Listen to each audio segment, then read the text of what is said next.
પાટણ જિલ્લાની સમી તાલુકા પંચાયતની રણાવાડા સીટ પર ચૂંટણી જંગ જામ્યો છે। ભારતીય જનતા પાર્ટીએ આ બેઠક પર શિક્ષિત અને યુવા ચહેરો તરીકે હરેશ દોરાજી ઠાકોરને મેદાનમાં ઉતાર્યા છે।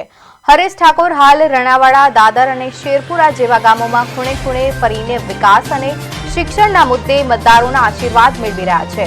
લોક સંપર્ક દરમિયાન તેમને સ્થાનિકોનો વ્યાપક ટેકો મળી રહ્યો છે। તેમણે વિશ્વાસ વ્યક્ત કર્યો છે કે જીત્યા બાદ તેઓ વિસ્તારમાં રસ્તા, પાણી અને શિક્ષણ જેવી મૂળભૂત સુવિધાઓને પ્રાથમિકતા આપી સર્વાંગી વિકાસ કરશે। યુવા ઉમેદવારના આગમનથી રણાવાડા બેઠક પર ભાજપના કાર્યકરોમાં ભારે ઉત્સાહ જોવા મળી રહ્યો છે।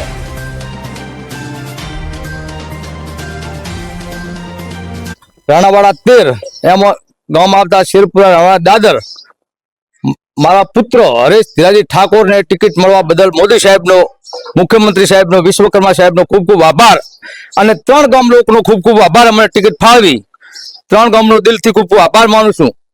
અમે ગામના વિકાસ માટે રોડ રસ્તાના કામ, પાણીના કોઈ કામ હોય, કોઈ ગટરોના કામ, કોઈ સારા કાર્યથી બધા ભેગા 3 ગામ લોકો મળીને સારા કામ। ઠાકોર સુંડાજી રૂપસીજી છે। અમારા ગામમાં હરેશજી ધીરાજીને ડેલિકેટની ટિકિટ મળી છે। અમે આખું ગામ સાથ સહકારમાં રહી બહુ જંગી મતોથી જીતાડશું અને જીત્યા પછી અમે જે ગામની સમસ્યા છે। મારું નામ છે ઠાકોર હરેશ ધીરાજી અને રણાવાડા સીટ 13 અને શેરપુરા, દાદર 3 ગામ આવેલા હે અને સારું કામ કરીશ। જીત્યા પછી સારા કામ કરીશ, મને જીતાડજો।